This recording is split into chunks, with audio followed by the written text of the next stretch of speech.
The number one priority from our standpoint is the health and safety of the American people, and that's the way I viewed it when I made that decision.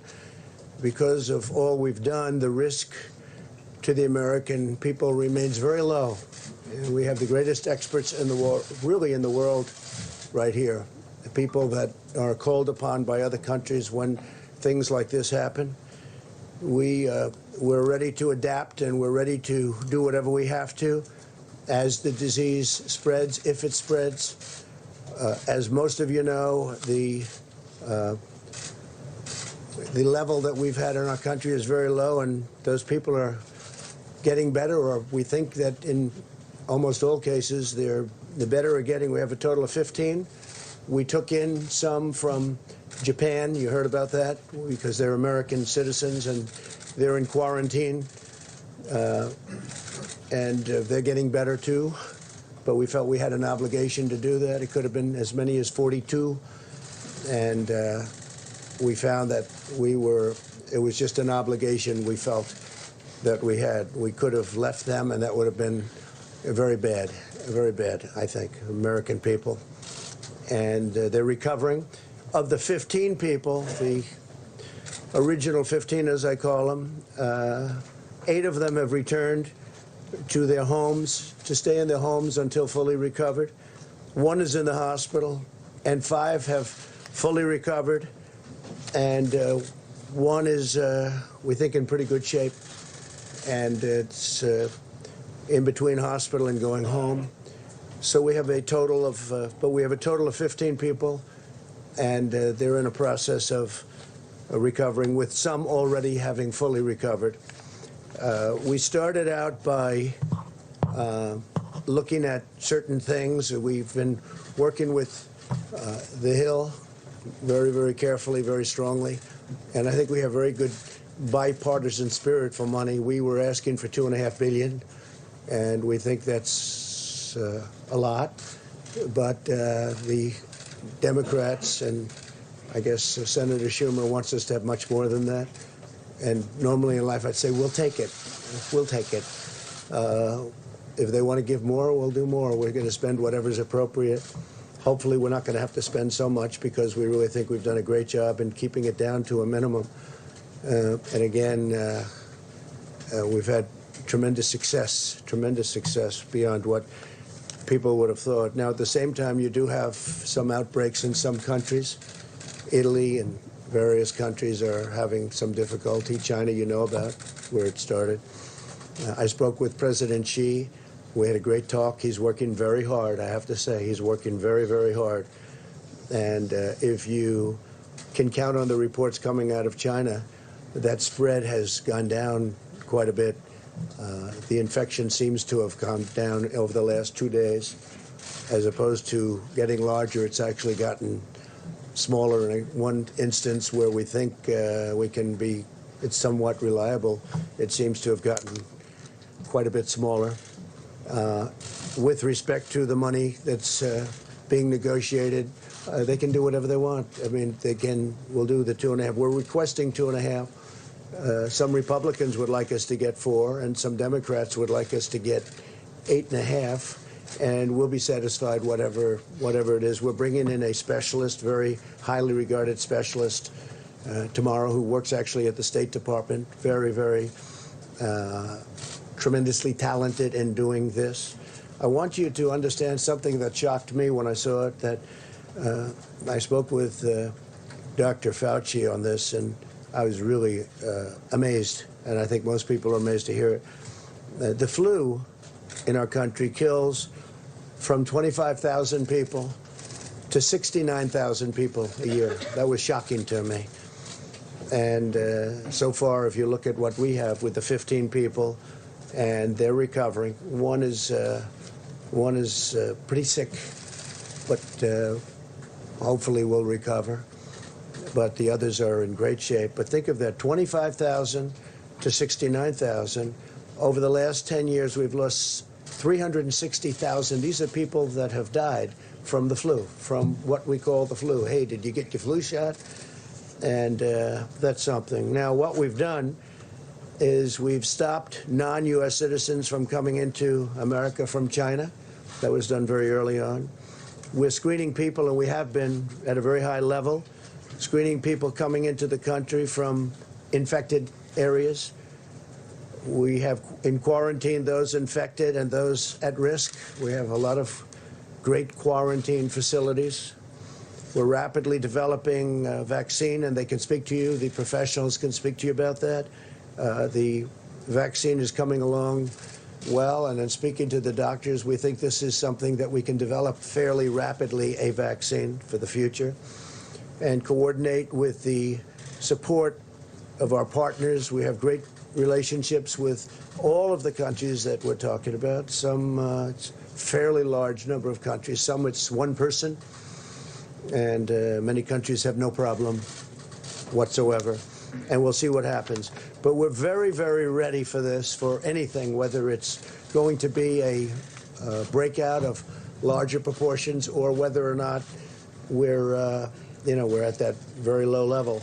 And we want to keep it that way. So we're at the low level. As they get better, we take them off the list so that we're going to be pretty soon at only 5 people. And we could be at just 1 or 2 people over the next short period of time. So we've had very good luck. The Johns Hopkins, I guess it is a highly respected, great place. They did a study, comprehensive, the country's best and worst prepared for an epidemic. And the United States is now, we're rated #1. We're rated #1 for being prepared. This is a list of different countries. I don't want to get in your way, especially since you do such a good job. This is a list of the different countries. The United States is rated #1, most prepared. United Kingdom, Netherlands, Australia, Canada, Thailand, Sweden, Denmark, South Korea, Finland. This is a list of the best rated countries in the world by Johns Hopkins.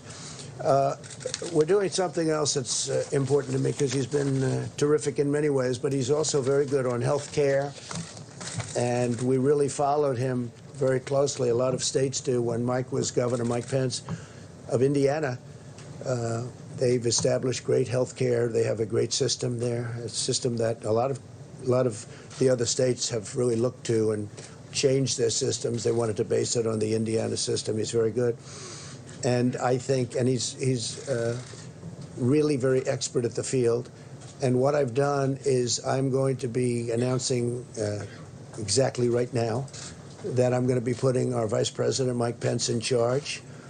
And Mike will be working with the professionals, doctors, and everybody else that's working. The team is brilliant. I spent a lot of time with the team over the last couple of weeks, but they're totally brilliant, and we're doing really well. And Mike is going to be in charge, and Mike will report back to me.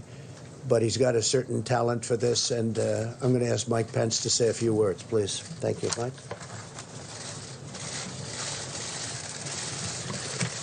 Thank you, Mr. President. President Trump's made clear from the first days of this administration we have no higher priority than the safety, security, health, and well-being of the American people. And from the first word of an outbreak of the coronavirus, the President took unprecedented steps to protect the American people from the spread of this disease. He recounted those briefly, but the establishment of travel restrictions, aggressive quarantine effort of Americans that are returning, the declaration of a public health emergency, and establishing the White House Corona Task Force are all reflective of the urgency that the President has brought to a whole-of-government approach. As a former governor from the state where the first MERS case emerged in 2014, I know full well the importance of presidential leadership, the importance of administration leadership, and the vital role of partnerships of state and local governments and health authorities in responding to the potential threat of dangerous infectious diseases. And I look forward, Mr. President, to serving in this role, bringing together all the members of the Corona Task Force that you've established, HHS, CDC, DHS, the Department of Transportation, and State. This team has been, at your direction, Mr. President, meeting every day since it was established. My role will be to continue to bring that team together, to bring to the President the best options for action to see to the safety and well-being and health of the American people. We'll also be continuing to reach out to governors, state and local officials. In fact, in the recent days, the White House met with over 40 state, county, and city health officials from over 30 states and territories to discuss how to respond to the potential threat of the coronavirus. We'll be working with them in renewed ways to make sure they have the resources to be able to respond. And as the President said, we'll be adding additional personnel here at the White House to support our efforts on the President's behalf. We'll also be working with members of Congress to ensure that the resources are available for this whole of government response, and we'll be working very closely with Secretary Azar and his team that have done an outstanding job communicating to the public to ensure the American people have the best information on ways to protect themselves and their families, and also that the public has the most timely information on the potential threat to the American people. Mr. President, as we've been briefed, while the threat to the American public remains low of a spread of the coronavirus, you have directed this team to take all steps necessary to continue to ensure the health and well-being of the American people. And the people of this country can be confident that under your leadership, we will continue to bring the full resources of the federal government in coordination with our state and local partners to see to the health and well-being and to the effective response to the coronavirus here in the United States of America. With that, the President's asked me to recognize the Secretary of Health and Human Services, Alex Azar, and also the Deputy Director of CDC, Dr. Ann Shaka, for remarks. Secretary. Well, thank you, Mr. Vice President, and thank you, Mr. President, for gathering your public health experts here today and for your strong leadership in keeping America safe. And I just want to say I could not be more delighted that you've asked the Vice President, my old friend and colleague, to lead this whole of government approach with us under the Emergency Support Function number 8. As of today, we have 15 cases of COVID-19 that have been detected in the United States, with only one new case detected in the last 2 weeks. We also have 3 cases among Americans repatriated from Wuhan and 42 cases among Americans repatriated who had been stuck on the Diamond Princess in Japan. The President's early and decisive actions, including travel restrictions, have succeeded in buying us incredibly valuable time. This has helped us contain the spread of the virus, handle the cases that we have, and prepare for the possibility that we will need to mitigate broader spread of infections within the United States. The President's actions, taken with the strong support of his scientific advisors, have proven to be appropriate, wise, and well calibrated to the situation. We're grateful for the hard work that healthcare workers, first responders, communities, and state and local leaders have put into the response so far. Because of this hard work and the President's leadership, the immediate risk to the American public has been and continues to be low. Our containment strategy has been working. At the same time, what every one of our experts and leaders have been saying for more than a month now remains true. The degree of risk has the potential to change quickly, and we can expect to see more cases in the United States. That is why we've been reminding the American public and our state, local, and private sector partners that they should be aware of what a broader response would look like. CDC has recommended that the American public, and especially state and local governments, businesses, and other organizations, should refresh themselves on how they would respond in the event that the situation worsens. We're encouraging Americans to learn what future steps might be necessary to keep themselves and their communities safe. Knowing these potential steps now can help keep the risk to you and your community low. Americans can find useful information at cdc.gov/COVID, COVID-19. And we're working closely with government and private sector partners to educate them about preparedness. Finally, we've begun working with Congress to secure the funding that we need. There are 5 major priorities in the White House request to Congress that the White House made on Monday. These priorities are: first, expanding our surveillance network; second, support for state and local governments work; third and fourth, development of therapeutics and vaccines; and fifth, manufacturing and purchase of personal protective equipment like gowns and masks. As chairman of the President's Coronavirus Task Force, I'm committed to providing regular updates from our coordinated interagency process. We've had our top public health leaders, like those joining me here today, speaking to the media many times per day to inform the American public. The Trump administration is going to continue to be aggressively transparent, keeping the American people and the media apprised of the situation and what everyone can do. With that, I'm going to hand things over to Dr. Ann Schuchat. Dr. Schuchat is the senior career official at the Centers for Disease Control and Prevention, the principal deputy director, with an over 30-year career at the CDC in public health and as a member of the United States Public Health Service Commission Corps. So, Dr. Schuchat, I'll turn it over to you. Thanks so much, Mr. Secretary. As you know, this has been a difficult and challenging time, and our hearts go out to the individuals who have been directly affected by the virus and to all those who have been working tirelessly in responding to it.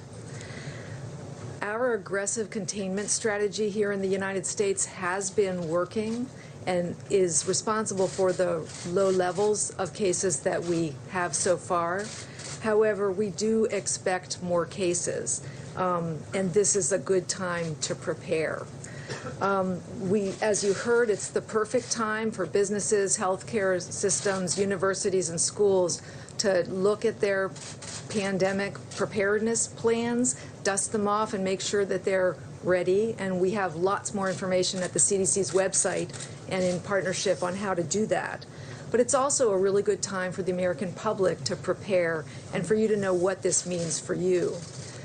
The coronavirus that we're talking about is a respiratory virus. It's spread in a similar way to the common cold or to influenza. It's spread through coughs and sneezes. And so those everyday sensible measures that we tell people to do every year with the flu are important here. Covering your cough, staying home when you're sick, and washing your hands. Tried and true, not very exciting measures, but really important ways that you can prevent the spread of respiratory viruses. So the trajectory of what we're looking at over the weeks and months ahead is very uncertain, but many of the steps that we have taken over the past 15 years to prepare for pandemic influenza and our experience going through the 2009 H1N1 pandemic of influenza remind us of the kinds of steps that our healthcare system, our businesses, our communities and schools may need to take.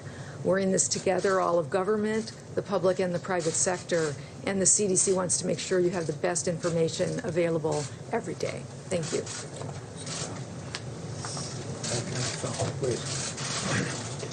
I just want to give you a very quick update on the. My name is Dr. Tony Fauci. I'm the director of the National Institute of Allergy and Infectious Diseases at NIH. Just a very quick update on the countermeasure development in the form of vaccines and therapeutics. I had told this audience at a recent press briefing that we had a number of vaccine candidates and one prototype one to give you a feel for the time frame of a vaccine and what its impact might be now and in subsequent years. Is that I told you we would have a vaccine that we would be putting into trials to see if it's safe and if it induces a response that you would predict would be protective in about 3 months. I think it's going to be a little bit less than that. It's probably going to be closer to 2 months. That would then take about 3 months to determine if it's safe and immunogenic, which gives us 6 months. Then you graduate from a trial, which is phase 1 of 45 people, to a trial that involves hundreds, if not low thousands of people to determine efficacy. At the earliest, an efficacy trial would take an additional 6 to 8 months. So although this is the fastest we have ever gone from a sequence of a virus to a trial, it still would not be any applicable to the epidemic unless we really wait about a year to a year and a half. Now, that means two things. One, the answer to containing is public health measures. We can't rely on a vaccine over the next several months to a year. However, if this virus, which we have every reason to believe it is quite conceivable that it will happen, will go beyond just a season and come back and recycle next year. If that's the case, we hope to have a vaccine. And then finally and briefly, therapeutics. There are a number of antiviral drugs that are being tested. A few days ago, we initiated a randomized controlled trial of a drug called remdesivir, which has antiviral activity in vitro in an animal model. The good news about that is that it's a trial that's randomized to either placebo or standard of care and drug and standard of care, which means that we will know reasonably soon whether it works. And if it does, we will then have an effective therapy to distribute. Thank you. Okay. Thank you. Go ahead, please. Thank you very much, Mr. President. First of all, you have just come from a long and busy trip from India. And Great country. As far as this coronavirus is concerned, you have a great scientific and medical team behind you and with you, and I'm sure they will keep America safe. As far as your trip to India, Mr. President, where do we go from here as far as U.S.-India relations are concerned? And also, Mr. President, you are very famous in India, and Prime Minister Modi is very famous in America. What is the future? And Indian-American community is with you, Mr. President. Yeah, we won't talk too much about that other than I just got back. Long flight. It's a long flight. He's a great gentleman, a great leader. It's an incredible country. We were treated very, very well, and we really enjoyed it. A lot of tremendous progress was made in terms of relationship. Our relationship with India is extraordinary right now, and we're going to be doing a lot of business with India. They're sending billions and billions of dollars now to the United States, but we'd rather talk about this right now. The CDC said yesterday that they believe it's inevitable that the virus will spread in the United States, and it's not a question of if, but when. Do you agree with that assessment? Well, I don't think it's inevitable. It probably will. It possibly will. It could be at a very small level, or it could be at a larger level. Whatever happens, we're totally prepared. We have the best people in the world. You see that from the study. We have the best prepared people, the best people in the world. Congress is willing to give us much more than we're even asking for. That's nice for a change. But we are totally ready, willing, and able. It's a term that we use. It's ready, willing, and able. We have. It's going to be very well under control. Now, it may get bigger, it may get a little bigger, it may not get bigger at all. We'll see what happens. But regardless of what happens, we're totally prepared. Please. You talked a little earlier about the screening measures that you put in place and the travel restrictions you put in place regarding China. At this point, as the virus spreads in Italy and South Korea, are you planning on adding those countries? Well, just so you understand, I'm the president of the United States. I'm not the president of other countries. Other countries, some are on the list that are very respected in what they do in terms of what we're talking about. But I really want to be responsible for this country if it means placing a very strong situation on the border so people can't come into our country from a country that is infected. We're doing that, and we've already done it with numerous countries. But we have to focus on this country. I don't think it's right to impose ourselves on others. But if others aren't taking care, or we think they're doing it incorrectly, we're dealing with World Health, and we have terrific people, and CDC does go around and help other countries, give them recommendations as what to do. But they're working on their countries, and we're working on our countries. And so far, from our standpoint, it's really worked out very well. Just to follow up on Steve's question, can you clarify, are you considering restricting travel to and from South Korea, Italy, and other countries that have been affected? At a right time, we may do that. Right now, it's not the right time, but at a right time. And we are checking people as they come through, specifically for the problem that we're dealing with. So we're checking a lot of people if they're coming from South Korea's been hit pretty hard. Italy's been hit pretty hard. China is obvious what's happened in China. But again, the numbers seem to be leveling off and going down in China, which is very good news. So we'll see what happens. Please. White House has spent the day denying that they are going to appoint a czar to run point on the coronavirus response. Today, the Secretary Azar testified that he didn't think one was necessary and they were going to run it out of HHS. And you yourself have been downplaying this. So why are you now selecting the vice president to run Mike point is on not this? his vice president. He's in the administration. But I'm having everybody report to Mike. Mike's been very good, very adept. Anybody that knows anything about health care, they look at the Indiana model, and it's been a very great success. It's been a tremendous model in terms of health care, and this is really an offshoot of that. So this isn't a czar. I don't view Mike as a czar. Mike is part of the administration, but I'm having them report to Mike. Mike will report to me.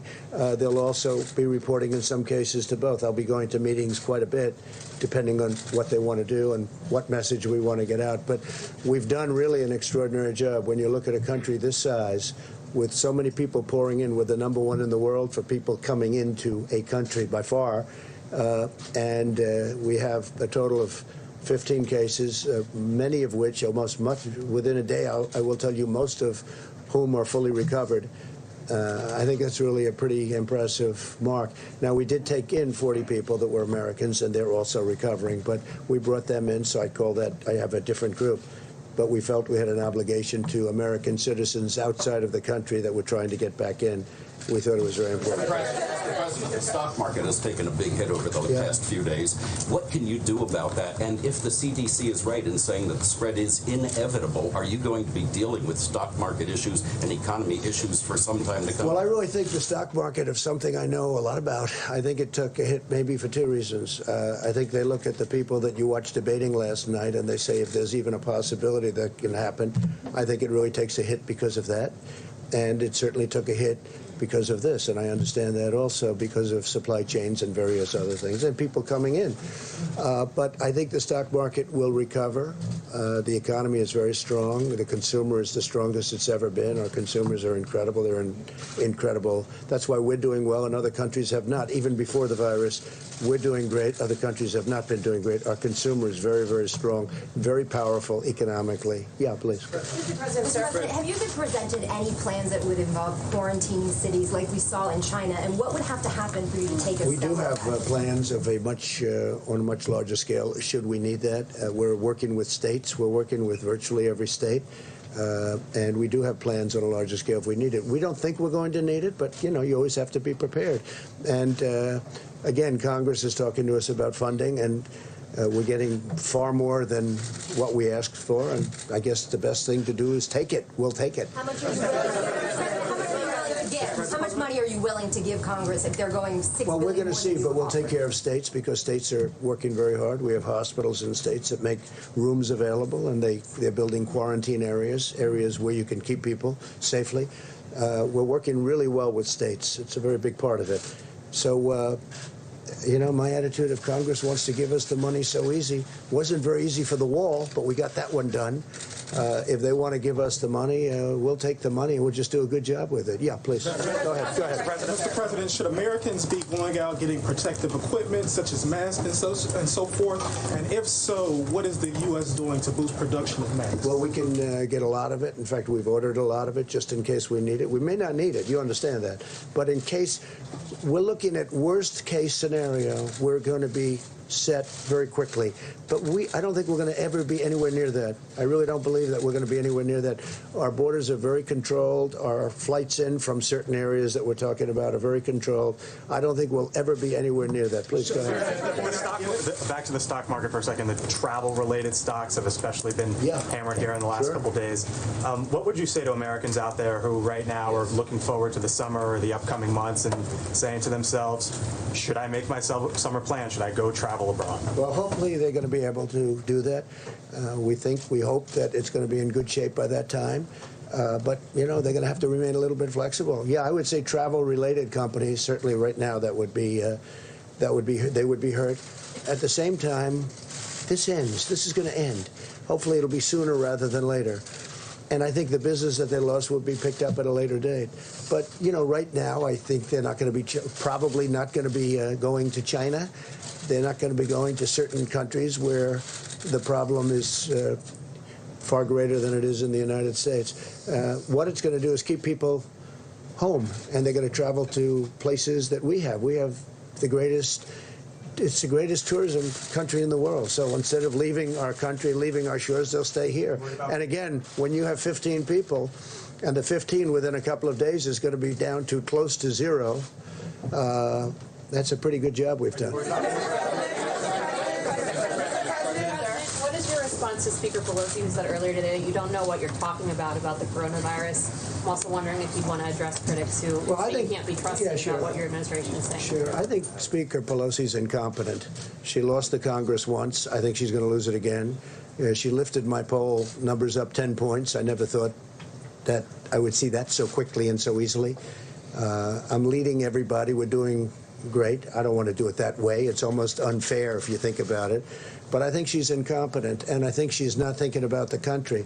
And instead of making a statement like that, where I've been beating her routinely at everything, instead of making a statement like that, she should be saying we have to work together because we have a big problem potentially, and maybe it's going to be a very little problem. I hope that it's going to be a very little problem, but we have to work together. Instead, she wants to do that same thing with crying Chuck Schumer. He goes out and he says, the president only asked for $2.5 billion. He should have $8.5 billion. This is the first time I've ever been told that we should take more. Usually it's we have to take less.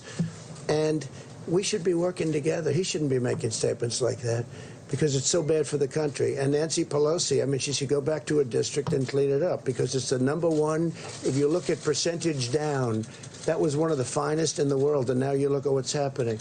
And I'm just saying, we should all be working together. She's trying to create a panic, and there's no reason to panic because we have done so good. These professionals behind me and over here and over there and back here and in some conference rooms. I just left a group of 45 people that are the most talented people in the world. Parts of the world are asking us in a very nice way, can they partake and help them? So Nancy Pelosi shouldn't, and she knows it's not true. She knows all they're trying to do is get a political advantage. This isn't about political advantage. We're all trying to do the right thing. They shouldn't be saying, this is terrible, President Trump isn't asking for enough money. How stupid a thing to say.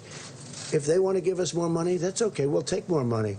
Some Republicans think we should have more money, too. That's okay. We'll take more money.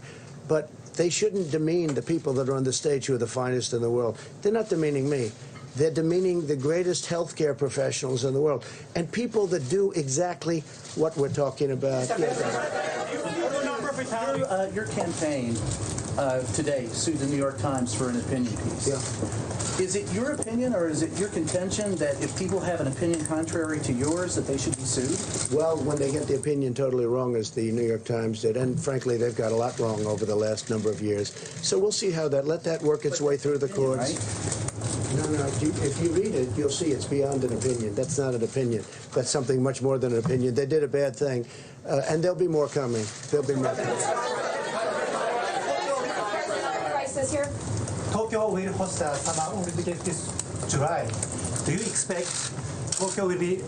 I hope so, because Shinzo Abe is a very good friend of mine. I love the people of Japan, and I hope it's going to be in good shape. As you know, you have a number of people in Japan who have been infected. I hear they're doing a very professional job, which doesn't surprise me at all. With Shinzo and with all of the people you have, I know Japan very well. I think they're going to handle it very well. It's a little tight. You know, it's a little tight. They spent billions of dollars building one of the most beautiful venues I've ever seen. And your prime minister is very proud of it. I hope it's going to be fine. We hope it will. Thank you very much, Mr. President. The doctor at CDC just talked about dusting off preparedness plans. But coming from you, it has more weight. Do you feel that U.S. schools should be preparing for a coronavirus spreading? I would think so, yes. I mean, I haven't spoken specifically about that with the various doctors, but I would think so, yes. I think every aspect of our society should be prepared. I don't think it's going to come to that, especially with the fact that we're going down, not up. We're going very substantially down, not up. But, yeah, I think schools should be preparing and, you know, get ready just in case. The words are just in case. We don't think we're going to be there. We don't think we're going to be anywhere close. And again, if you look at some countries, they are coming down. It's starting to go in the other direction. This will end. This will end. You look at flu season, I said 26,000 people. I never heard of a number like that. 26,000 people going up to 69,000 people, doctor, you told me before. 69,000 people die every year from 26 to 69, every year from the flu. Now think of that. It's incredible. So far, the results of all of this that everybody's reading about, and part of the thing is you want to keep it the way it is. You don't want to see panic because there's no reason to be panicked about. But when I mentioned the flu, I said, actually, I asked the various doctors, I said, is this just like flu? Because people die from the flu. And this is very unusual. And it is a little bit different, but in some ways it's easier, and in some ways it's a little bit tougher. But we have it so well under control. I mean, we really have done a very good job. Go ahead. Thank you, Mr. President. You mentioned the stock market earlier. To go back to that, to be clear, the Dow Jones dropped more than 2,000 points this week. Are you suggesting that that was overblown? Are financial markets overreacting here? I think the financial markets are very upset when they look at the Democrat candidate standing on that stage making fools out of themselves. And they say, if we ever have a president like this, and there's always a possibility, it's an election, you know, who knows what happens, right? I think we're going to win. I think we're going to win by a lot. But when they look at the statements made by the people standing behind those podiums, I think that has a huge effect, yeah. Had to do with the coronavirus? No, I think it did. I think it did. But I think you can add quite a bit of sell-off to what they're seeing, because they're seeing the potential. You know, again, I think we're going to win. I feel very confident of it. We've done everything and much more than I said we were going to do. You look at what we've done. What we've done is incredible, with the tax cuts and regulation cuts and rebuilding our military, taking care of our vets and getting them choice and accountability. All of the things we've done, protecting our Second Amendment. I mean, they view that, the Second Amendment, they're going to destroy the Second Amendment. When people look at that, they say, this is not good. So you add that in. I really believe that's a factor. But no, this is what we're talking about is the virus. That's what we're talking about. But I do believe in terms of CNBC and in terms of Fox Business, I do believe that that's a factor, yeah. And I think after I win the election, I think the stock market's going to boom like it's never boomed before. Just like it did, by the way, after I won the last election. The stock market the day after went up like a rocket ship. At what point would you be considering loosening the travel restrictions regarding China? When we're at a point where we don't have a problem. You know, we're not going to loosen the travel restrictions. That's what saved us. Had I not made, Mike alluded to it, had I not made a decision very early on not to take people from a certain area, we wouldn't be talking this way. We'd be talking about many more people would have been infected. I took a lot of heat. I mean, some people call me racist because I made a decision so early. And we had never done that as a country before, let alone early. So it was a bold decision. It turned out to be a good decision. But I was criticized by the Democrats. They called me a racist because I made that decision, if you can believe that one. We have to all work together. We can't say bad things, and especially when we have the best team anywhere in the world. And we really gave it an early start. We gave it a very early start.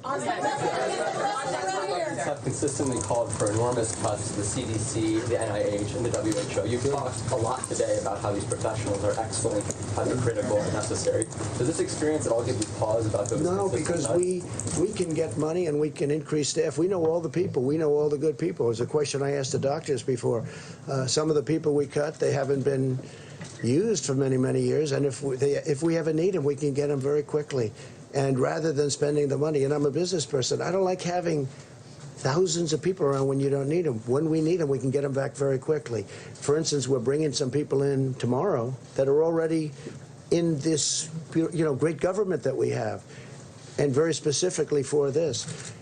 We can build up very, very quickly, and we've already done that. I mean, we really have built up. We have a great staff, and using Mike, I'm doing that because he's in the administration, and he's very good at doing what he does and doing as it relates to this. Yeah, go ahead.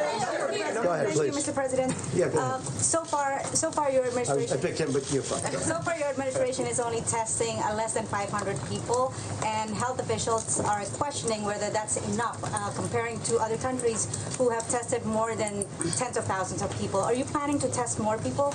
Well, we're testing everybody that we need to test, and we're finding very little problem.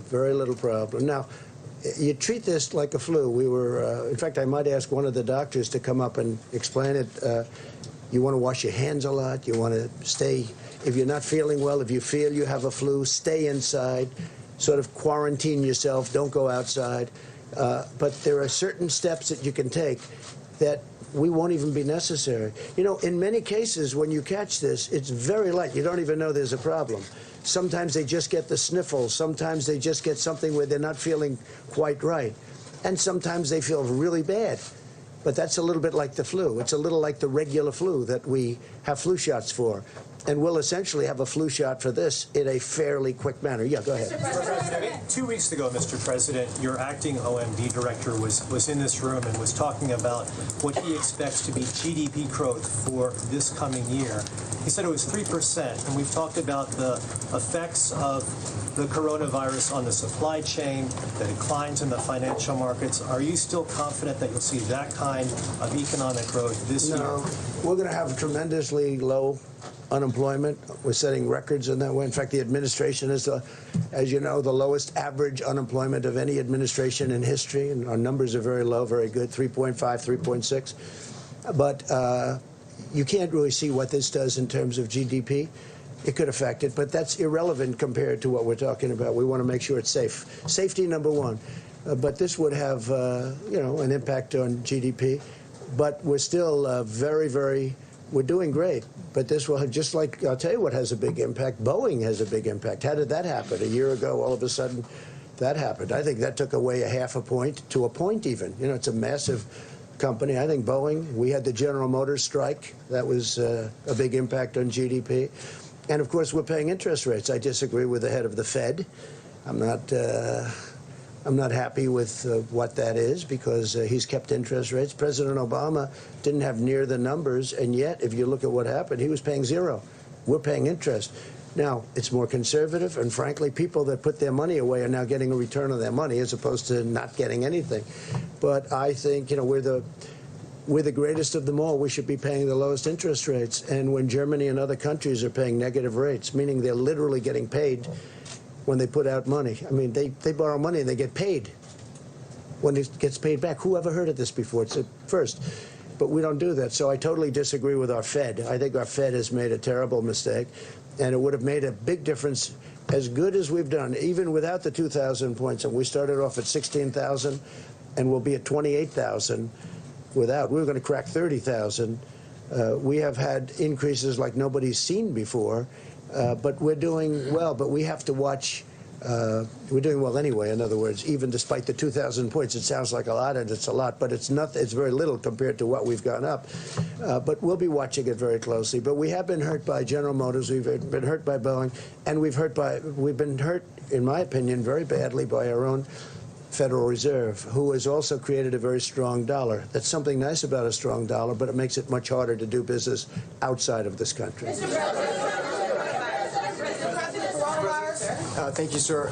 A number of your supporters online have embraced these theories or forwarded these theories that the CDC may be exaggerating the threat of coronavirus to hurt you politically. Rush Limbaugh the other day said this has been advanced to weaponize the virus against you. You don't mean my supporters. You mean my people that are not supporters. Right, your opponents. I agree with that. I think, and I'd like it to stop. I think people know that when Chuck Schumer gets upset, I mean, he did the same thing with a couple of trade deals that are phenomenal deals now. Everybody's acknowledged they're phenomenal deals. Before he ever saw the deal, he didn't even know we were going to make a deal. They said, what do you think of the deal with China? I don't like it. I don't like it. He talked about tariffs. I left the tariffs on, 25% on $250 billion. He said he took the tariffs off. He didn't even know the deal. And he was out there knocking it, because that's a natural thing to say. But when you're talking about especially something like this, we have to be on the same team. This is too important. We have to be on the same team. Have you seen evidence that the CDC is trying to hurt you? That No, I don't think the CDC is at all. No, they've been working really well together. No, they really are. They're professional. I think they're beyond that. They want this to go away. They want to do it with as little disruption, and they don't want to lose life. I see the way they're working. This gentleman, these people behind me, and others that are in the other room. They're incredible people. No, I don't see that at all. Thank you, Mr. President. Thank you very much. I don't know who said that, but that was me. Thank you, Mr. President. Tonight, you're minimizing the risk, the danger of the virus. Are you telling the Americans, except for the ones who are sick, not to change any of their behaviors? No, I think you have to always, I do it a lot anyway, as you probably heard. Wash your hands, stay clean. You don't have to necessarily grab every handrail unless you have to. You do certain things that you do when you have the flu. I mean, view this the same as the flu. When somebody sneezes, I mean, I try and bail out as much as possible with the sneezing. I had a man come up to me a week ago. I hadn't seen him in a long time, and I said, "How you doing?" He said, "Fine, fine." He hugs me, kisses. I said, "Are you well?" He says, "No." He said, "I have the worst fever and the worst flu," and he's hugging and kissing me. So I said, "Excuse me." I went there, I started washing my hands. So you have to do that. This is, I really think, Doctor, you want to treat this like you treat the flu, right? And, it's going to be. I want to have you, I love you. It was so nice of you to say thank you very much. Go ahead, give me a nice question then. Don't ruin it. Don't ruin it with a bad question. Go ahead. It's really nice to talk to you without the helicopter. I got to say that. But also, I want to talk to you about 2014. During the Ebola crisis, you said you wanted a quote-unquote full travel ban.